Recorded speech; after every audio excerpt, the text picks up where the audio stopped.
శుభ్రత పిచ్చి బాగా ఎక్కువన్న అత్తాకోడళ్ళ ఇంటికి చార్లీ వచ్చి చేరుతుంది. ఇదంతా ఎప్పుడు ఎలా జరిగిందో తెలుసుకోవాలంటే ఫస్ట్ పార్ట్ చూడాల్సిందే. ఈ కుక్కపిల్ల వచ్చి రాగానే ఇంటిని అశుభ్రంగా మార్చేసింది. ఇల్లంతా నీటితో నిండిపోయింది. ఎక్కడ పడితే అక్కడ బురద మరకలు కూడా అంటుకున్నాయి. ఇంటి గురించి మాట్లాడతారేంటత్తయ్యా? ఒకసారి అద్దంలో చూసుకోండి. ఈ కుక్కపిల్ల మన మీదకెక్కి దానొంటికున్న బురద మొత్తం మనకు రాసింది. అబ్బబ్బా, ఇంటితో పాటు మనల్ని కూడా అశుభ్రంగా మార్చేసింది కదా. ఏంట్రా ఇది? ఇది కాకపోతే వేరొక ఉద్యోగం చూసుకోవచ్చు కదా నువ్వు. అయ్యో, అలా అనకమ్మా. ఎంతో కష్టపడి ఈ పొజిషన్ దాకా వచ్చాను. మళ్ళీ కొత్త ఉద్యోగం అంటే చాలా కష్టం. మళ్ళీ మొదట్నుంచి ప్రారంభించాల్సి ఉంటుంది. ఈ ఒక్కసారికి నా మాట విను. కొన్ని రోజుల పాటు మనం ఈ చార్లీని చూసుకోక తప్పదు. సరే, నువ్వు ఎంతలా అడుగుతున్నావు కాబట్టి కాదనలేకపోతున్నా. కాని ముందే చెబుతున్నాన్రా, ఈ కుక్కపిల్ల ఇలా ఇంటిని పాడు చేస్తే నేనస్సలు ఊరుకోను. మొత్తం అంతా నువ్వే శుభ్రం చేయాల్సుంటుంది. నువ్వు ఒప్పుకున్నావు, నాకు అంతే చాలమ్మా. నేనే శుభ్రం చేస్తాను. కావాలంటే ఇప్పుడు కూడా నేనే శుభ్రం చేస్తాను అంటూ రఘు ఇంటిని శుభ్రం చేస్తూ ఉంటాడు. మరోవైపు సూరమ్మ మరియు రోజా తమ గదుల్లోకి వెళ్ళిపోతారు. ఇదిగో సర్వెంటు, ముందు ఇంటిని శుభ్రం చేయడం కాదు బాబు, ముందు నా ఒంటిని శుభ్రం చెయ్యు. లేకపోనవనుకో, నువ్వెంత ఇల్లు శుభ్రం చేసినా నేను మొత్తం బురదపాలు చేసేస్తా. ఏమిటి అలా అరుస్తున్నావు? ఓ, ముందు నిన్ను శుభ్రం చేయమంటావా? అవునులే, నీకు కూడా చిరాకేస్తూ ఉంటుంది. ఇప్పుడే నీకు స్నానం చేస్తాను అంటూ రఘు చార్లీని స్నానం చేయించడానికి ఇంటి బయటకు తీసుకుని వెళ్తాడు. ఏటి, ఇప్పుడు నువ్వు నాకు స్నానం చేయిస్తావా? చేస్తే చేయించేవులే కానీ మళ్ళీ నేను హీరోలాగా అయిపోవాలి చెప్తాను. దెబ్బకి ఈ వీధిలో ఉన్న ఆడకుక్కలన్నీ చూసి wow, oh my God, what a doggy అని అనాలి. ఇప్పుడే చెప్తాను. ఏంటో మురుగుతున్నావు గాని నాకేమీ అర్థం కావడం లేదురా. అందుకే అంటుంటారు, మహానుభావుల మాటలు అస్సలు అర్థం కావని. తొందరలే, నన్ను స్నానం చేయించి ఇంట్లోపలికి తీసుకెళ్ళు, నేను రెస్ట్ తీసుకోవాలి. What is this delay? అలా రఘు చార్లీకి స్నానం చేస్తాడు. చలి చలి, వెంటనే ఇంట్లోకి వెళ్ళిపోవాలి అంటూ చార్లీ ఇంట్లోకి పరుగులు తీస్తాడు. నేరుగా సూరమ్మ గదిలోకి వెళ్తాడు. ఆ సమయంలో గదిలో సూరమ్మ లేకపోవడంతో చార్లీ కబోర్డ్ వద్దకు వెళ్తాడు. కబోర్డ్ తెరిచి చూడగా చార్లీకి ఒక మెత్తటి తెల్లని చీర కనిపిస్తుంది. వావ్, ఎంతటి మెత్తని చీర! మనలాంటి అమూల్యమైన బాడీకి ఇలాంటి మెత్తని టవల్సే కావాలి. అంటూ చార్లీ నోటితో ఆ చీరని లాక్కొని దానిమీద పడి దొర్లుతూ ఉంటుంది. సరిగ్గా అప్పుడే సూరమ్మ గదిలోకి వస్తుంది. ఒరే రఘు! వాము, ఏం జరిగిందో ఏమో, ఇంతలా ఎందుకు అరుస్తుందో అంటూ రఘు ఇంట్లోకి పరుగులు తీస్తాడు. ఏం జరిగిందమ్మా? ఏం జరిగింది? ఏమైందత్తయ్యా? ఎందుకలా అరిచారు? ఈ కుక్కపిల్ల ఏం చేస్తుందో చూడు. సూరమ్మ చార్లీని చూపిస్తుంది. చార్లీ ఆ మెత్తటి చీరపై పడుకొని దొర్లుతూ ఉంటుంది. అలాగే ఆ చీరని తనకు నచ్చినట్టుగా కొరుకుతూ ఉంటుంది. అయ్యో చార్లీ, ఏంటి నువ్వు చేసిన పని? ఆహా, ఓహో, ఎంత మెత్తగా ఉందో. ముందొచ్చి దీన్ని ఇక్కడి నుంచి పక్కకు తీసుకొని వెళ్ళు రఘు. అలాగే అమ్మా అంటూ రఘు చార్లీని ఎత్తుకుంటాడు. రోజా ఆ చీరని చూడగా చీర అక్కడక్కడ చిరిగి ఉంటుంది. అయ్యో అత్తయ్య, మీ చీర చిరిగిపోయింది. ఇక మీరు ఎప్పటికీ చీరని కట్టుకోలేరు. అయ్యయ్యో, ఎంత ఘోరం జరిగిపోయింది. ఛీ, ఇలా జరుగుతుందని నేను అస్సలు అనుకోలేదు. అంతా నా కర్మ. ఏంటమ్మా ఈ మాత్రం దానికి ఏడుస్తున్నావు? ఒరేయ్, ముందా కుక్కని కాదు, నిన్ను దన్నాలి ఎదవ. ఈ మాత్రం దానికి ఏడుస్తున్నావని అడుగుతున్నాడు వీడు. వీణ్ణి ఏం చేసినా తప్పేలేదు. నిజమే అత్తయ్యా, ఈ మధ్య మీరు ఇవన్నీ కొట్టడమే మానేశారు. అందుకే ఇలాంటి పనులన్నీ చేయటం మొదలుపెట్టాడు. సరే, నన్ను క్షమించమ్మా. నీకు మంచి చీర కొని పెడతానులే. ఇకనైనా ఏడవటం ఆపే. ఏంటి, నాకు వేరొక చీర కొని పెడతావా? అసలు ఈ చీర గురించి నీకు తెలుసా? ఎప్పటిదో నీకు తెలుసా? అసలు ఇదెక్కడిదో తెలుసారా నీకు? ఏటి, చీరలకు కూడా హిస్టరీలు ఉంటాయా? పోనీ ఉంటే ఉన్నాయి కానీ వండకొండక ఈ సూరమ్మ చీరకే వండాలా హిస్టరీ? ఏమోనమ్మా, వాటి గురించి నాకు పెద్దగా తెలీదు. పెళ్లైన తరువాత మీ నాన్నగారు తన జీతం డబ్బుతో కొన్న చీరరా ఇది. అప్పటి నుండి దీన్ని ఎంతో జాగ్రత్తగా దాచిపెట్టాను. కేవలం 2 అంటే 2 సార్లు కట్టుకున్నాను. ఓహో, అదా మ్యాటరు. అప్పుడు చేరా అనుకున్నా, అందుకే నోటితో లాగ్గాని చెరిగిపే. ఈసారి ఇలాంటి ఓల్డ్ స్టాక్ని అవాయిడ్ చేయాలి. నన్ను క్షమించమ్మా, ఇకపై ఇలా జరగకుండా చూసుకుంటాను. ఒరే చార్లీ, పద మనం బయటకెళ్దాం అంటూ రఘు చార్లీని బయటకు తీసుకుని వెళ్తాడు. బాధపడకండి అత్తయ్య, ఒక పని చేద్దాం. ఈ చినిగిన చీరని బాగా శుభ్రం చేసి దీంతో ఒక మంచి బొంతని కుట్టిద్దాం. దానిమీద మీరు హాయిగా నిద్రపోవచ్చు. మంచి ఐడియా ఇచ్చావమ్మాయి. కనీసం ఇలా అయినా ఈ చీరని భద్రపరుచుకుంటాను. సరే అత్తయ్య, నాకు వంటగదిలో చాలా పనులున్నాయి. వెళ్ళి ఆ పనులు చూసుకుంటాను. అలా రోజా వంటగదిలోకి వెళ్తుంది. ఇవాళ అత్తయ్య పాపం చాలా బాధపడుతున్నారు. ఒక పని చేస్తాను. ఇవాళ వంటలన్నీ అత్తయ్యకు ఇష్టమైనవే చేస్తాను. కనీసం అలా అయినా అత్తయ్య గారు ఆనందపడతారు. ముందుగా అత్తయ్యకి ఎంతో ఇష్టమైన పాయసం వండుతాను. అంటూ రోజా సూరమ్మకి ఎంతో ఇష్టమైన పాయసం వండుతూ ఉంటుంది. హాల్లో కూర్చుని ఉన్న చార్లీ ఇలా అనుకుంటూ ఉంటాడు. వావ్, స్మెల్ అదిరిపోయింది.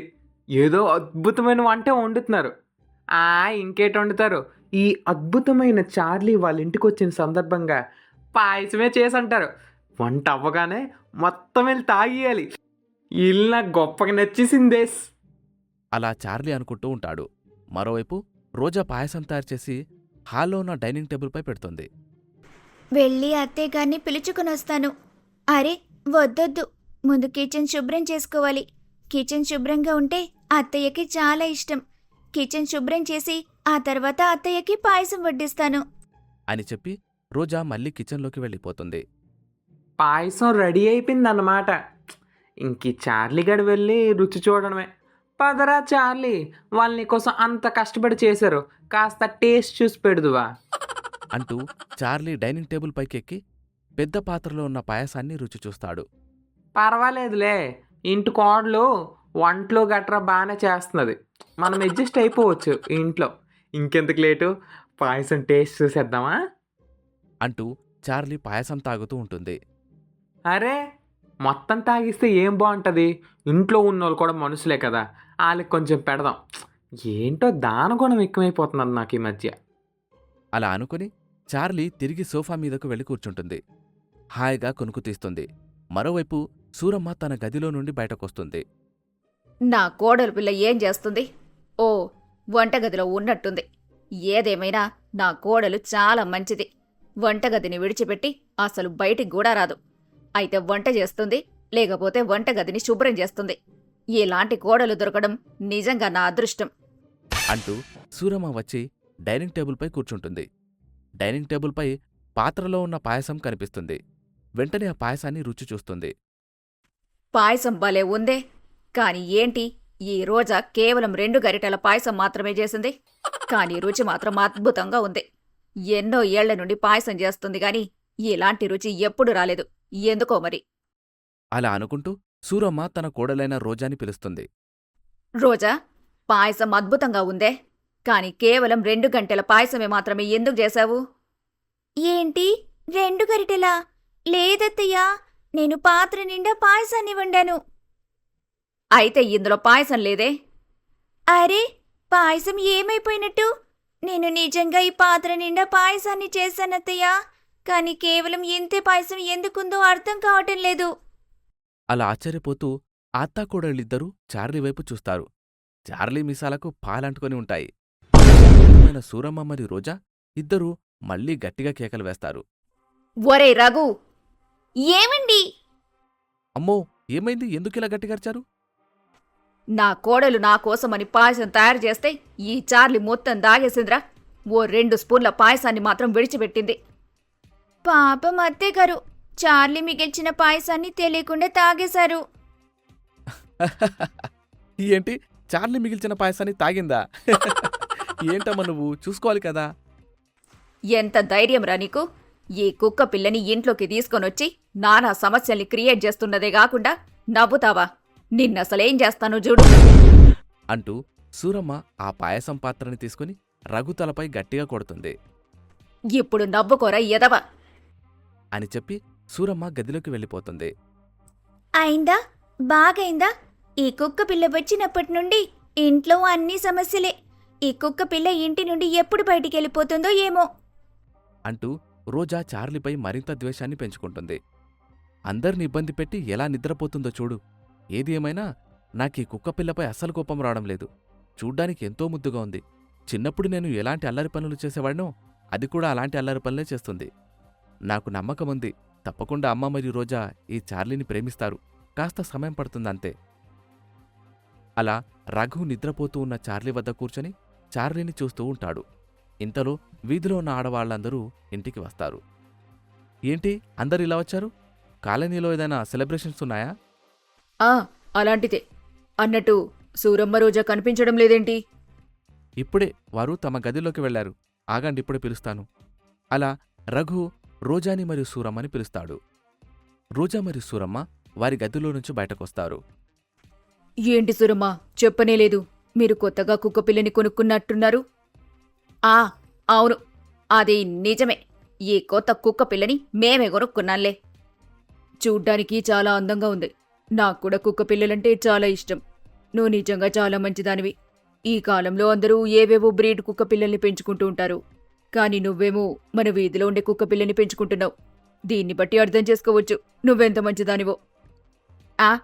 అది అవునవును, నేను చాలా మంచిదాన్ని. అందుకే ఈ కుక్కపిల్లని పెంచుకుంటున్నా. అది సరే కాని ఏంటి మీరంతా ఇలా వచ్చారు? చెప్పడం మర్చిపోయాను. రేపే మన కాలనీ యానివర్సరీ. మీరందరూ యానివర్సరీకి తప్పకుండా రావాలి. మిమ్మల్ని పిలవడం కోసమే ఇలా మేమందరం వచ్చాం. కాలనీకి యానివర్సరీయా? విచిత్రంగా ఉందే. అంటే మనమందరం ఈ కాలనీకి వచ్చి ఏడాదవుతుంది. అంతకుముందు ఇక్కడ కేవలం రాళ్లు రప్పలు మాత్రమే ఉండేవి. మనమిలా ఇక్కడికొచ్చి ఇల్లు కట్టుకుని సంవత్సరం అవుతుంది. అందుకే ఏదైనా ఈవెంట్ చేస్తే బాగుంటుందని అనుకున్నాం. అనుకున్నట్టుగానే రేపు యానివర్సరీ సెలబ్రేషన్స్ పెట్టుకున్నాం. ఐడియా భలే ఉంది. ఎంజాయ్ చేయడానికి ఏదో ఒక ఐడియా వెతుక్కోవడమే జీవితం. మీరు కంగారు పడకండి, మేము తప్పకుండా వస్తాం. అలా కాలనీలో ఉన్న ఆడవాళ్లందరూ సూరమ్మ కుటుంబాన్ని ఆహ్వానించి అక్కడ్నుంచి వెళ్ళిపోతారు. ఏంటమ్మా, నిజంగా నువ్వు గొప్పదానివా? నీకసలు కుక్కలంటే ఇష్టం లేదన్న విషయాన్ని వారితో ఎందుకు చెప్పలేకపోయావు? చాలే ఊరుకోరా. ఆవిడ నన్ను అంతలా పొగుడుతుంటే కాదని ఎలా అనగలను? లేదంటే నాకు కుక్కలంటే అసహ్యమని ఎలా చెప్పగలననుకున్నావు? అనుకోకుండా వచ్చిన పొగడ్తని నీ బుట్టలో వేసుకున్నావన్నమాట. చాలే ఊరుకోండి. పదండి అత్తయ్య, మనం రేపు ఫంక్షన్కి ఎలాంటి బట్టలు కట్టుకోవాలో ఇప్పుడే కూర్చొని ఆలోచించుకుందాం. ఎలాంటి నగలు పెట్టుకోవాలో ఇప్పుడే కూర్చొని డిస్కస్ చేసుకుందాం అంటూ రోజా మరియు సూరమ్మ తమ గదిలోకి వెళ్ళిపోతారు. రఘు కూడా తన వర్క్ చేసుకుంటూ ఉంటాడు. అలా ఆ రోజు కాస్త గడిచిపోతుంది. అదే కాలనీలో ప్రమీల అనే ఒక మహిళ ఉండేది. ప్రమీలకి సూరమ్మ కుటుంబం అంటే అస్సలిష్టముండేది కాదు.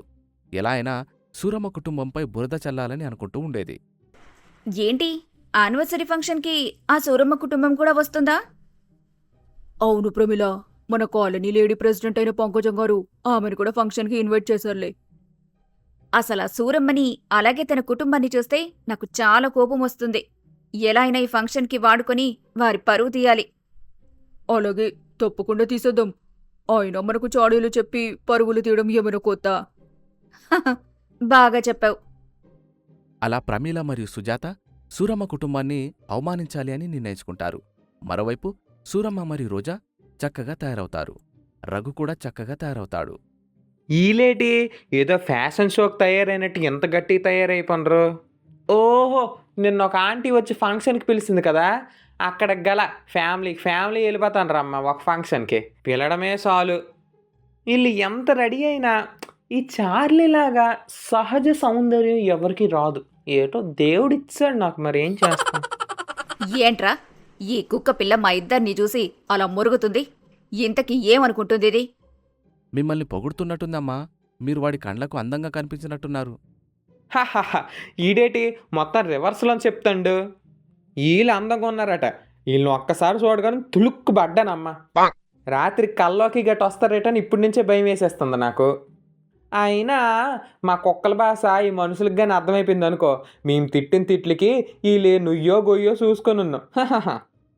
అత్తయ్య, ముందిది చెప్పండి, నేనెలా ఉన్నాను? చాలా అందంగా ఉన్నావు రోజా. చాలా ధన్యవాదాలు అత్తయ్య. మీరు కూడా చాలా అంటే చాలా అందంగా ఉన్నారు. ఇవాళ నా హెయిర్ స్టైల్ బాగా కుదిరింది. అలాగే మీ కొప్పు కూడా అందంగా ఉంది. నా చీర బార్డర్ అదిరిపోయింది. ఇక మీ పట్టు చీరైతే సూపర్గా ఉందత్తయ్యా. ఇక్కడే నిలబడి ఒకరినొకరు పొగుడుకుంటూ ఉంటారా లేక ఆ ఫంక్షన్కి వెళ్ళేదేమైనా ఉందా? ఈడికి మనల్ని చూస్తుంటే అసూయ కలుగుతున్నట్టుంది. ఒరేయ్, ముందే చెబుతున్నా విను. ఈ కుక్క పిల్లని నువ్వే హ్యాండిల్ చేసుకోవాలి. జాగ్రత్తగా చూసుకో. చేతిలో నుండి దీని బెల్ట్ని అస్సలు చేజారనీయకు. ఏదైనా అటు ఇటు జరిగిందంటే ఏం చేస్తారో నాకే తెలీదు. ఈ కుక్కతో పాటు నిన్ను కూడా ఇంటి నుండి గెంటేస్తారు ఏమనుకున్నావు? అలాగేనమ్మా, నేను తప్పకుండా చార్లీని జాగ్రత్తగా చూసుకుంటాలే. అలా ఆ కుటుంబమంతా కాలనీలో ఫంక్షన్ జరుగుతున్న ప్రదేశానికి వెళ్తారు. పంకజం వారిని లోపలికి తీసుకుని వెళ్తుంది. వచ్చేసారా? ఇప్పుడు చూడు ఏం చేస్తాను. అంటూ ప్రమీల నేరుగా సూరమ్మ కుటుంబం వద్దకు వెళ్తుంది. అరే సూరమ్మ, ఎన్ని రోజులైందో నిన్ను చూసి. ఎలా ఉన్నావు? బాగానే ఉండుంటావులే. ఎంతైనా నువ్వు నిజంగా చాలా గొప్పదానివి. ఇన్నేళ్లైనా నీ ముఖంలో ఒక్క ముడత కూడా లేదు. వామ్మో, ఏమిటి ఇలా పొగుడుతుందీమే? ఏటి అమ్మా, మా సోరమ్మను ఫుల్ బొట్లోనేసిలని చూస్తుంది. Something is fishy. ఈ అమ్మ మీద ఒక కన్నేసి ఉంచాలి. అలా చార్లీ తన మనసులో అనుకుంటుంది. ఏంటాంటీ, ఎలా ఉన్నారు? నేను బాగున్నానమ్మా. నువ్వు ఈరోజే చాలా అందంగా ఉన్నావు. కానీ ఒక్కటే తక్కువ. మెడలో కనుక ఒక చిన్న నెక్లెస్ ఉండుంటే ఎంతో బాగుండేది. అవునా? మరోసారి తప్పకుండా నెక్లెస్ వేసుకుంటానులే ఆంటీ గారు. అరే ఇప్పుడే వేసుకో. ఉండు, నా దగ్గర ఒక నెక్లెస్ ఉంది. అంటూ ప్రమీల తన హ్యాండ్ బ్యాగ్లో నుండి ఒక నెక్లెస్ తీసి రోజా మెడలో వేస్తుంది. అయ్యో, ఎందుకంటీ ఇవన్నీ? అరే ఇప్పుడు కాకపోతే మరెప్పుడు వేసుకుంటావు చెప్పు? వయసులో ఉన్నప్పుడే అన్ని రకాల అలంకారాలు చేసుకోవాలి.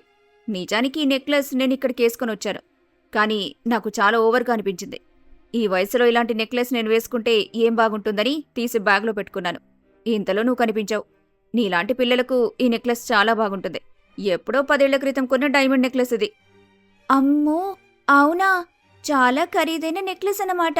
వద్దా ఆంటీ గారు, ఈ నెక్లెస్ని మీరే ఉంచుకోండి. ఇంత ఖరీదైన దాన్ని నేను పెట్టుకోలేను. అరే పెట్టుకో అమ్మాయి, ఏమీ కాదు. ఇదిగో సూరమ్మ, ఏంటి అలా కూర్చున్నావు? అక్కడ ఆడవాళ్లందరూ డాన్స్ చేస్తున్నారు. పద, మనం అక్కడికి వెళ్ళి డాన్స్ వేద్దాం. అలా ప్రమీల సూరమ్మని బలవంతంగా లాక్కొని వెళ్తుంది. ఆడవాళ్లందరూ పాటలు పెట్టుకుని డ్యాన్స్ వేస్తూ ఉంటారు. అబ్బా, ఏంటో ఈ మనుషులు గోల. హ, అయినా ఈ గోల నాకెందుకులే. వాసన బట్టి ఇక్కడెక్కడో ఆహారం ఉన్నట్టుందే. కనుక్కొని ఒక పట్టు పట్టాలబ్బా. అంటూ చార్లీ బఫే ఉన్న ప్రదేశానికి వెళ్తుంది. అక్కడ కూర్చొని నచ్చిన ఆహార పదార్థాలను తినేస్తూ ఉంటుంది. అలా చాలా సమయం గడిచిపోతుంది. చాలా ఆలస్యమైంది. ఇక మనం ఇంటికి వెళ్తే మంచిది. ఇదిగో రోజా, వెళ్ళి అమ్మని పిలుచుకొనిరా. ఇప్పటికే ఆమె చాలాసేపటి నుండి నిలబడి డాన్స్ చేశారు.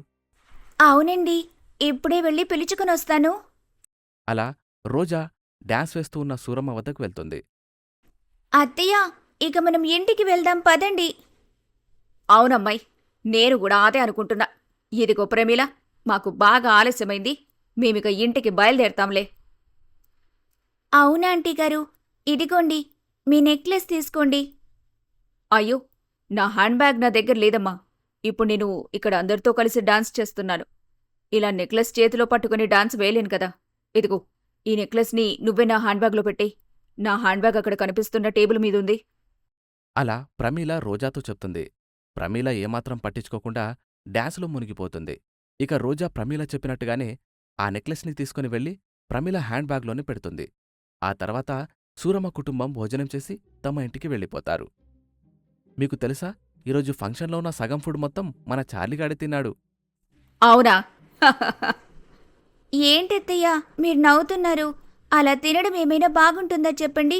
ఫంక్షన్కి పిలిచింది మనల్ని, కానీ ఈ కుక్క పిల్లని కాదు కదా. ఇంట్లో ఉంటే ఏం చేస్తుందో అని మనం దీన్ని వెంట పెట్టుకుని వెళ్ళాం. అక్కడ బుద్ధిగా ఉండాల్సింది పోయి అలా ఫుడ్ తినేస్తే ఎలా చెప్పండి? అరే, ఇప్పుడు చార్లీ ఫుడ్ తింటే ఏమవుతుంది? నీకు తెలుసా, మన కాలనీలో ఉన్న పిల్లలందరూ తమ ప్లేట్లలో ఎక్కువ ఫుడ్ పెట్టించుకొని మొత్తం వృధా చేశారు. ఫుడ్ మొత్తం తీసుకుని వెళ్ళి డస్ట్బిన్లో వేశారు. కేవలం పిల్లలు మాత్రమే కాదు, పెద్దలు కూడా అలాగే చేస్తున్నారు. కాని మన చార్లీ తనకు నచ్చింది పూర్తిగా తిని వచ్చింది. నా దృష్టిలో ఆహారాన్ని వృధా చేసే మనుషుల కంటే వృధా అయిపోయిన ఆహారాన్ని పూర్తిగా తినే ఈ కుక్కలే గొప్ప. అలా రఘు తన కుటుంబంతో మాట్లాడుతూ ఉంటాడు. అలా కొంత సమయం గడుస్తుంది. ఇంతలో వారి ఇంటి తలుపు ఎవరో తడతారు. ఈ సమయంలో ఎవరొచ్చుంటారు? అంటూ రోజా వెళ్ళి తలుపు తెరుస్తుంది. ఇంటి బయట పంకజం నిలబడి ఉంటుంది. ఏంటి పంకజం, ఇలా వచ్చావ్? ఏం జరిగింది? ఒకసారి మీరు ఫంక్షన్ జరిగిన ప్రదేశానికి రావాల్సుంటుంది. ఏ ఎందుకు పంకజం? ఇప్పుడేగా మేము ఇంటికి తిరిగొచ్చాం. మేం పూర్తిగా అలసిపోయాం. ఇప్పుడు ఎక్కడికి రాలేము. మీరు తప్పకుండా రావాల్సుంటుంది. ఒకవేళ మీరు ఫంక్షన్ జరుగుతున్న ప్రదేశానికి రాకపోతే పోలీసులే మీ ఇంటికొస్తారు. ఆ మాట విన్న ఆ కుటుంబం ఆశ్చర్యపోతుంది. ఏం మాట్లాడుతున్నారు ఆంటీగారు? ఏం జరిగింది? ముందైతే మీరందరూ ఫంక్షన్ హాల్ వద్దకు రండి. అలా పంకజం చెప్పడంతో సూరమ్మ, రోజా మరియు రఘు చార్లీని తీసుకుని ఫంక్షన్ హాల్ వద్దకు వస్తారు. అందరూ ఆశ్చర్యంగా వారిని చూస్తూ ఉంటారు. ఏం జరిగింది? ఎందుకిలా అందరూ మమ్మల్ని చూస్తున్నారు? తప్పకుండా ఈ కుక్క పిల్లే ఏదో ఒకటి చేసుంటుంది. దీని కారణంగానే వీళ్ళందరూ మనల్ని ఇక్కడికి మళ్ళీ పిలిపించారు. ఏం ఘనకార్యం చేసిందో ఏమో. చూడండి, అందరూ మనల్ని ఎలా అసహ్యంగా చూస్తున్నారో. మీ ఉద్యోగం ఎక్కడ పోతుందో అని మీరు ఈ కుక్క పిల్లని ఇంటికి తీసుకొచ్చారు. ఇప్పుడు ఈ కుక్క పిల్ల కారణంగా మన పరువే పోతున్నట్టుంది. అలా రోజా చార్లీని తిడుతూ ఉంటుంది. ఇంతకసలక్కడ ఏం జరిగింది? అందరూ ఎందుకలా సూరమ్మ కుటుంబాన్ని విచిత్రంగా చూస్తున్నారు? నిజంగా చార్లీ కారణంగానే ఏదైనా తప్పు జరిగిందా? మరేం జరిగిందో తెలుసుకోవాలంటే మరొక పాట వరకు వెయిట్ చేయాల్సిందే.